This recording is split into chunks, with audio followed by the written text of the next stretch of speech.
snow is falling. It's been falling for a while. A long while, judging by the thick white slabs covering the grounds. Not the driveway, of course.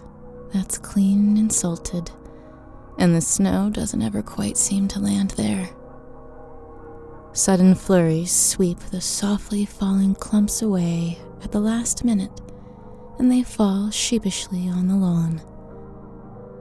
Beyond the driveway is a forest, devoid of leaf or flower, rows and rows of dark wooded trees sagging under the growing weight of the snow and ice. Beyond that, nothing. Maybe. Just gray snowstorms and howling wind that threaten to get closer as the evening light dies, as all things do at the hotel. The early evening light makes everything look gray. Blue night has been half-heartedly trying to break for hours.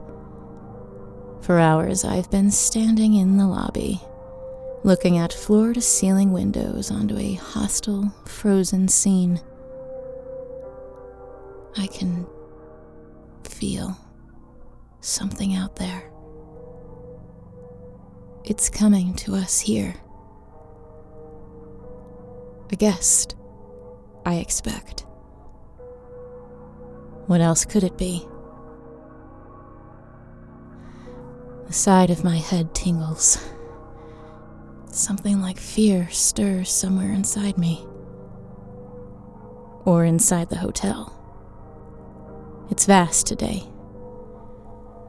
In the hours I've had here, I've explored as much of it as I could. It's not uncommon to have to wait for a guest. Sometimes the hotel seems to want to give the staff experiences. Training, perhaps. But it's not often I have idle hours to fill. I filled them tonight by familiarizing myself with her new form. The lobby itself could house a small motel. Clean, polished wood and modern accents make up the bulk of the aesthetic. But heavy masonry is built into the corners and support beams around the door frames, as though the entire building had once been made of stone, and as it fell to ruin, it had been rebuilt with wood, then concrete and steel. Most of the doors are either heavy wood or heavy glass. The chandelier looks like a whalebone, or elk antlers, something white and powdery that used to be part of something alive. When the evening light succumbs tonight, we'll have mostly gas lamps and a cavernous fireplace to illuminate us. Bathed in fire, wrapped in stone, yet neon lights snake through the decor like veins of burning ore. There's a stillness to the air that leaves you constantly waiting for a natural echo that never comes. My uniform is sharp and crisp, and my bone-shell white shirt cuts the dark fabric of my jacket and wrists. I've been here for hours, and I'm still living flesh. Not a touch of rot or hint of decay. Life seems to cling to me like the insistent twilight outside. I'm dressed black tie formal, elegant and fabulous. It must be for tonight. It can only be for tonight. I decide to once again walk the hotel's many ballrooms, each with colorful, comforting names. The Whale Song Room, the Banker's Envy Room, the Watch and Clock Room, but it's the ballroom nearest the lobby that I spend the most time in tonight while I wait and watch. The Bee and Pollen Room is our grandest ballroom, and it is nothing short of resplendent. This room is filled corner to corner with dazzling decoration, tacky and luxurious alike, for tonight's New Year's Eve party. Festooned with silver tinsel, golden twirling foil, and streamers and curtains in almost every shade of purple. Neon lights populate the entire room here too. The bar, of course, only has a top shelf, and any guest who drinks will find it bottomless. On my way back to the lobby, I pass by the supply closet door, small and out of the way next to the bee and pollen room. I hear him pacing again. Short, shuffling steps, a metronome of anxiety. I put my hand on the door lightly, and the meter stops. The light outside finally sinks behind the tree line. He must have sensed it. I feel it too. A charge in the air that doesn't come with dusk or snow or even a changing year. I wait behind my polished mahogany desk, which runs almost the entire length of the lobby tonight. I check the slot in the private office door, but it still has not produced a check-in card. I wonder if we've ever checked in guests without cards before. And my face tingles again. Fortunately, before I can remember anything at all, the guest is suddenly in my lobby. The large glass doors are slowly swinging shut behind him, but I don't recall hearing them open. He's a slender man with a slender face, and his round glasses are topped with curly black hair. He's got a vest and suit, old-fashioned but stylish. He doesn't have any bags, but at least he's dressed for a party. I welcome him and beckon him to my desk. Oh, please, finish taking care of the gentleman ahead of me. I tell him there's no one here but him. The other party guests haven't arrived. He seems lost for a moment, confused. He accepts it, but I sense reluctance in him, or apprehension. Part of my job is managing problems. I present him with the guest book, its pages clean and waiting to be filled by tonight's check-ins. I find myself eager to begin after so many hours of wandering in silence, except for the wind howling silencively through the trees. I ask his name, and he eyes me warily. He takes the quill pen by the book in hand. Robert But something stops him again. Watson. He looks around the lobby, then behind me, seeking something. You don't have a phone. Huh. He still hasn't signed his name. I ask if he's expecting a call. No. Just wondering about reservations. I ask him if he has a reservation. He stares at me for a long moment before setting the pen down carefully. He looks out the large lobby windows with eyes almost as big as they are and sees something he does not like. In my gentlest voice, my best affectation of sincerity, I tell him it's all right if he doesn't. He can just sign the guest book, and I will be happy to check him in. He's still frozen, looking out into the storm, into the night. Does he know he can't go back? Does he know what lies ahead? Or is he expecting to see someone else walk through that door and save him? 9! High above the hotel, looking down, I can see its full shape. It's a sharp and boxy twist of a building. Parts stick out at odd angles, and differing architectural styles clash for dominance over the silhouette. The wind blows stings of ice into my eyes, and as I squint against the pane, The hotel seems to change shape against the storm. The battle for dominance is a losing battle, like all battles here. I must be 100 feet above the tallest tower sprouting from the roof, and I still can't see the end of the forest, nor a break in the storm. I spent hours in my office, waiting for the file on tonight's guest. I let hours slide over me like mercury, the poison of each minute dying behind me. I heard the manager roaming on and on and on, and took a walkabout of my own, exploring the grounds. I found nothing out of place. Rooms stocked and waiting for a mountain of guests. Care packages left on each bed. Our best ballroom distractingly garnished for midnight. Midnight. As if in response to my doubt that it will ever come, night folds over the day and files it away. I return to my office, knowing now that when the guests arrive, I will not know them. As soon as I step into my private office, I hear muffled voices in the lobby. No file, no check-in card.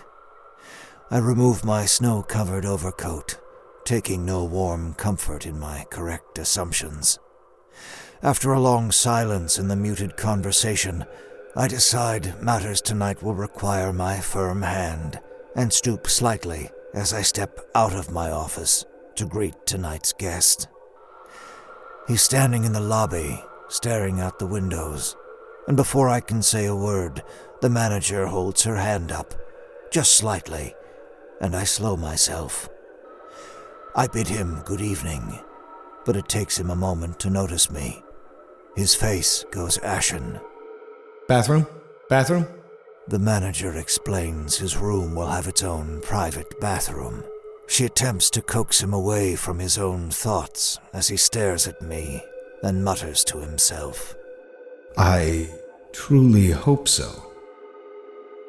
I come around to the front of the desk to help usher him in, to pull him darkly forward, and this finally cracks his focus.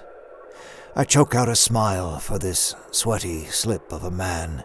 He quickly requests a room, taking steps back from me.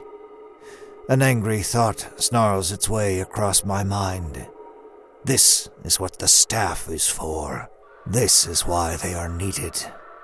The manager retrieves a key from beneath the desk and rings that damned bell, and I know what follows after. I just wanted out. It's been so long in the dark. I stepped out, and there were giant rooms and lights everywhere. I couldn't see. My eyes hurt and wanted to be back in the dark. They're the only part of me that wanted to go back, though. In there.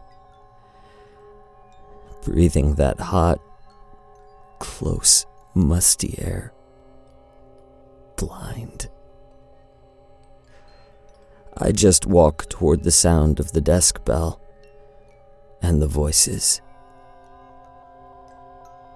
The hotel is so big today, and so pretty. I can tell it's pretty when my eyes stop hurting. I'm glad the lobby will take a long time to walk across. More time to see. More time to breathe. But then, I see something that makes me stop breathing again. The owner. Towering over everyone in a dark, chunky suit. It makes him look like he's puffed up with anger. He always is when I'm around. He's not glaring at me this time, though. His lips are shut tight, and his brows are so low over his eyes, I almost can't see them. He's glaring at the guest. The guest is staring back, and his eyes are huge. And he's sweating a lot. They don't normally look this scared yet. My manager is holding out her hand to me. It's only so the guest knows I'm here, explaining how I'll take him to his room. But for just 1 second, it looks almost like she is holding her hand out to me. Yes, left alone. I wish to be left alone as well. She's nodding and agreeing with him, and snaps her fingers at me so I know to hurry up. I glance over at the owner, but I don't want to look any higher up than his chest. I peek at his golden shirt and his black tie, and I can tell he's looking at me. I hold my hand out like my manager's hand and hold it out towards the elevator. It's like we're one long arm, helping the guest together. Neither do I. You're welcome. I say thank you, even though I don't understand. I guess he didn't notice me much before, but he sees me now. He's looking at me now. Inside the elevator, he doesn't stop staring at me. I don't know what he wants. I don't know what he wants me to do. I think I must look awful because he won't stop staring. But I see my reflection in the shiny doors as they open, and I can't understand what I see. No rotten flesh or sagging eyes. My red outfit and hat pressed. My buttons shining.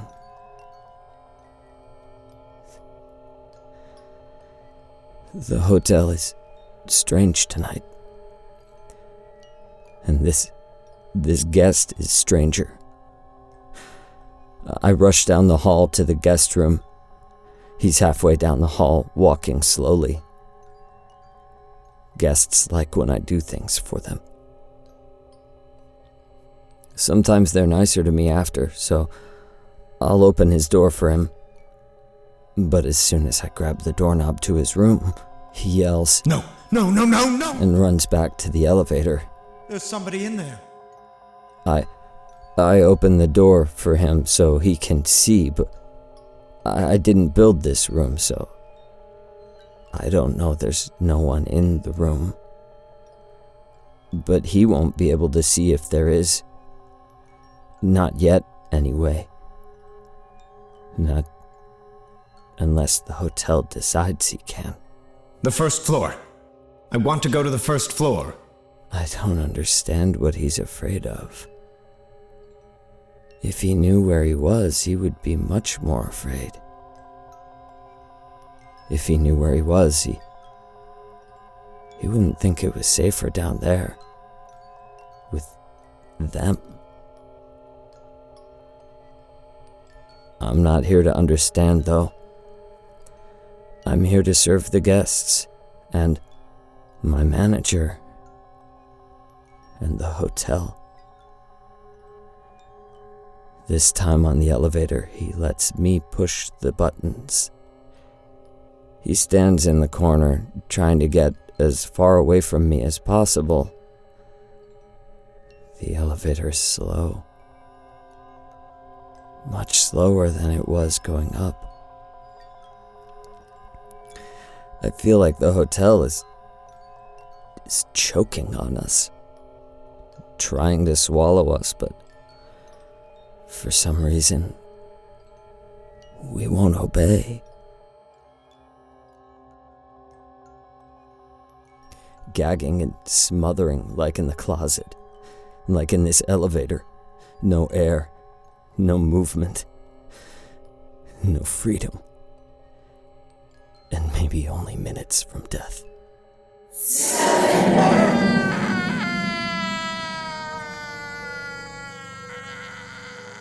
I hear him screaming before the elevator doors open. He practically falls out and stumble runs into the lobby, looking everywhere for I don't know what. Mr. Watson has the look of a man nearing the physical limits of his sanity. I've seen the look before, many times in many guests. I can't always predict which one's minds will break before we break their bodies, but when it happens, it almost always looks the same. My body, oddly, remains unbroken still. Tonight the staff rots slowly, or not at all, it seems. I put on my best guest service smile and make sure he can see all my teeth. I ask him if he needs help with anything. I ask him if everything is all right. No! No! No! No! He says. Whatever happened on the second story haunts him still. The owner didn't know Mr. Watson was going to be our guest tonight. He wants to take his sapless frustration out on him. But as usual, it's my lobby boy who feels the boot heel. Dressed up as an apology to the guest, he furies at my poor lobby boy, still trying to hide in the elevator. He spits stiff condemnations of poor service while his polished shoes claw at the floor. Whatever power the hotel allows him to think he wields, in my lobby all fury yields to decorum and service. I apologize to Mr. Watson, lowering my voice to an icier register that cuts through the owner's crowing. I let the silence stand with us for a moment. A memorial reminder of the guests that may soon join us for the festivities. May they be easier to handle than Robert Watson. One night, I guess, yes. Just one night, I suppose. Carefully. Carefully now. He's fixing his jacket and running his hand through his thick curly hair, but he's still trembling. His eyes are dark pools of bottomless fear. Despair, anxiety, they jitter behind his glasses and beg me for this to all be over. And I know this is the eye of the storm, and when it breaks again there may be no end but a violent one. I offer Mr. Watson the bee and pollen room to wait in. He can start the party early if he likes, calm his nerves with a drink. I can't tell if he's considering my offer or listening to something far away. Maybe the snowstorm outside. Maybe something the hotel wants only him to hear. In there? I do. I will. Excellent. I snap my fingers, and practically before I'm finished, my lobby boy is shambling over to escort Mr. Watson to the bee and pollen ballroom. He's almost as afraid as the guest is, but he obeys without hesitation. He manages his fear better than the owner manages his anger. Fear, not anger, is how we serve the hotel. It's why my lobby boy is reliable, and why I prefer the owner stick to his paperwork and reports. It's why I stiffen when the owner steps in and offers to escort the guest instead. I need to get control of the situation. I need to step in. The lobby boy has already made a mess of things, and the manager may soon have new guests to attend. This blister of a being has distracted us long enough. The lobby boy failed to stuff the guest into his room and brought him here to have a breakdown. If I have to carry this boil into the ballroom myself, I will. I reach down to clap a friendly hand on his shoulder and guide him smoothly towards the open bar. Passing one of the tables, he takes one of the folded invitations laid at each chair, then another and another, tearing through them wildly. You're here too. He turns to me, but something has already snapped in the mind of this broken man. I can almost see it collapse in his eyes, like a suspension bridge disintegrating, taking every passenger vehicle crossing, every rational thought he has with it. No, not in here. Not in here! Is he pleading with me, or some phantom of his own divining? He gibbers his mantra as he stares in horror. His prayer will not fall on deaf ears. Prayers don't go unanswered at the hotel, but it is rarely an answer sought. Someone is listening. Whatever answer Robert Watson seeks, he finally decides he won't find it in here, and he runs. For the first time I can recall, a guest runs back out the lobby doors and away from death and madness.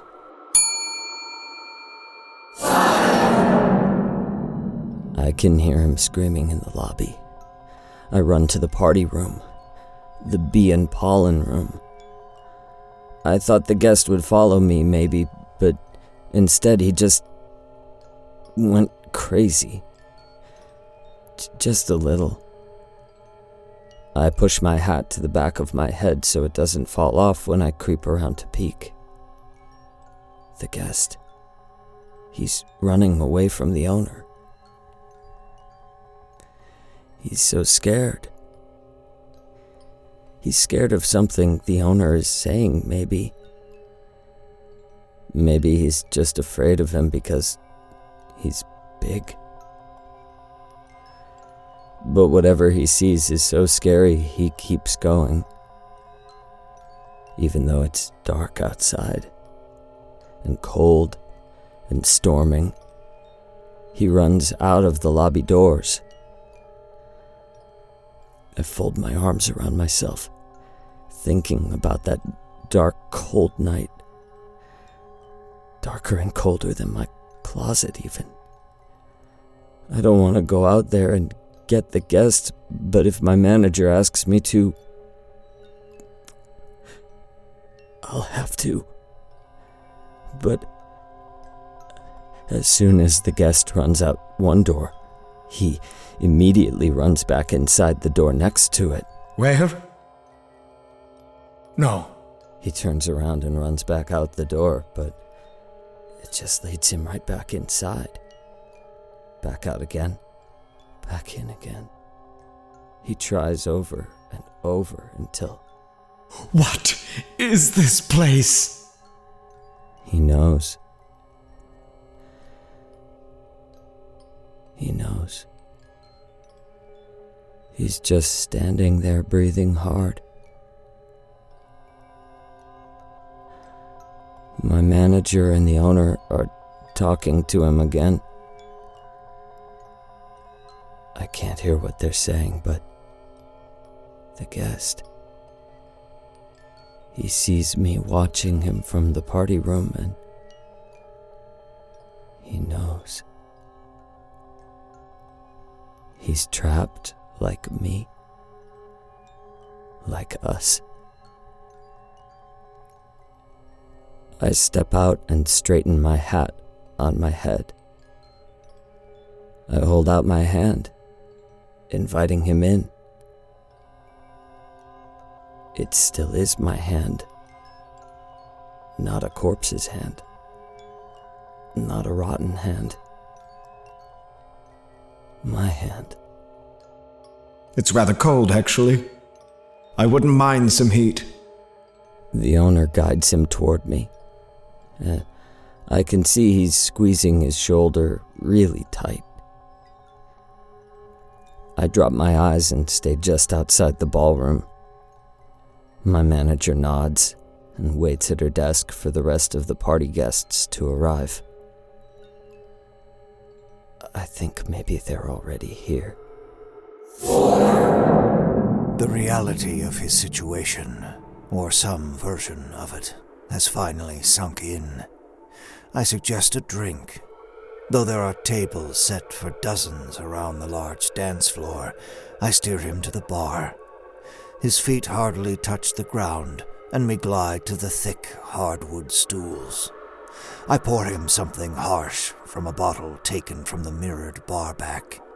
Whatever it is smells so strongly, it forces its way into his skull before he takes the first sip. His second sip takes the entire glass.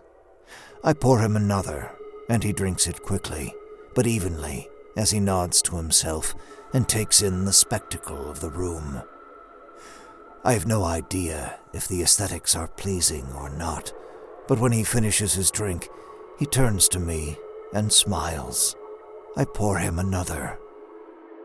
It really does take the edge off. He throws it at me, and I feel glass shatter around my skull. Stinging liquor drips off me onto the bar. I don't move. He doesn't move. He just stares at me, grinning, waiting, testing me like a child. I grab another glass and fill it with what he needs. He raises it to me before downing it all and throwing the glass across the room, shattering it against a violet neon light. He then sets about the room, destroying anything he can, tearing tablecloths away, shattering handfuls of neon tubing and champagne flutes bare-fisted, not caring about the blood pouring now from his hands. I think I begin to understand these guests, and this place, this hotel. Breaking the human mind, their will, their sanity, is not something to be done and finished. Again and again they break, like these glasses, like this room at the bloody hands of Robert Watson. There is no end to how much we can twist and shatter them. As many rooms as there are in the hotel, there are depths of fracture we can lower a mind and body to. Here they die again and again, and only now do I finally understand. Seeing firsthand this guest get broken, mind and body, I finally understand that there is no end to how much pain they can endure. He throws a hefty bottle across the great room, and before it can shatter the mirrored bar back, I catch my reflection and see my naked skull grinning back at me. 3.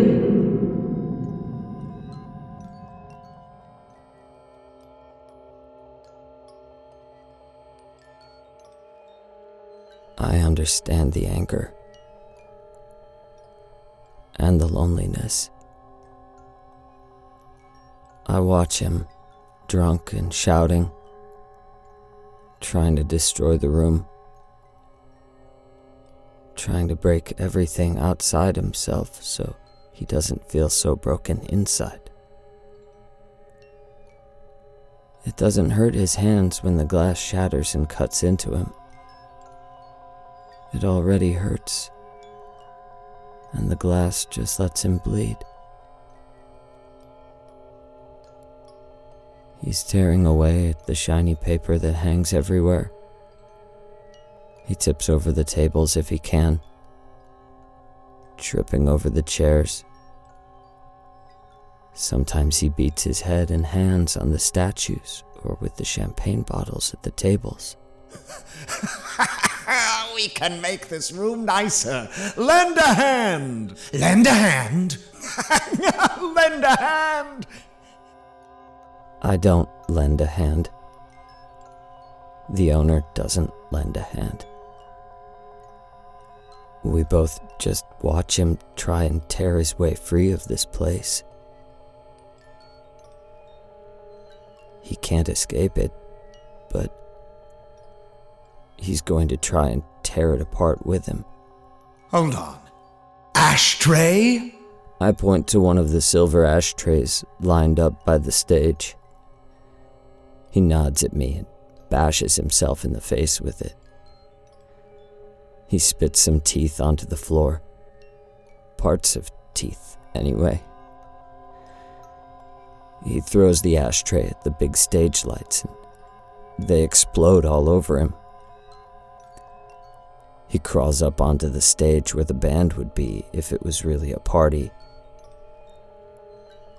I smell something dank and familiar. I smell death. And when I turn around and see my manager standing behind me, rotting and greasy, I let myself smile just a little.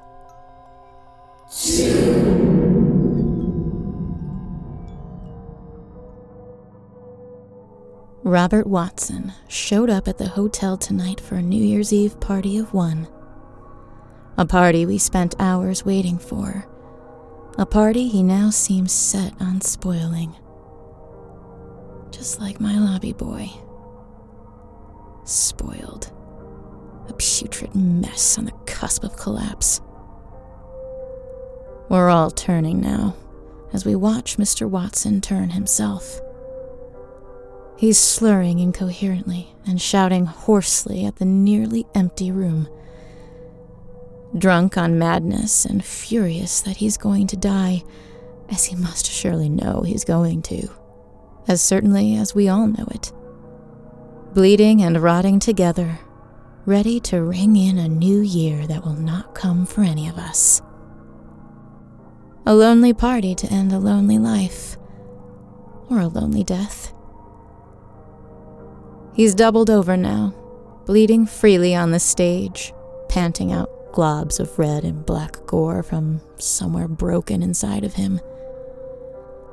Even though we stand the entire length of the bee and pollen room, when he falls silent, he sees us. Whatever part of him that was still him, that wasn't pain or madness, came shining back. I will never know what Mr. Robert Watson saw on the stage that night. I will never know what he seemed to hear all night, nor what grips him anew now, seizing his insane raising. But I do know that through whatever nightmare he found himself in, his mind was clear then. And without another word or whisper, just before whatever midnight means here, Robert Watson collapsed and died. We never hear the end of our own countdown. Death can be as incomplete as life. That's the final thought that passes through my mind before my body, and all of our bodies, give out like Mr. Watson, leaving behind only a wet spot and a faint smell. Our final decoration for our first ever hotel New Year's Eve party.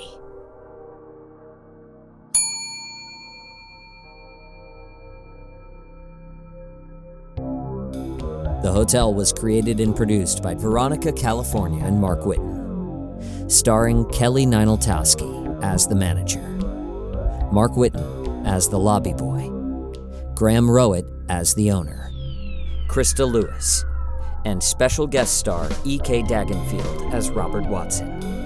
Music by Lauren Picorni, West Rodri, and special guest composer Zach Tatom-Drake. And produced by Pacific Obadiah.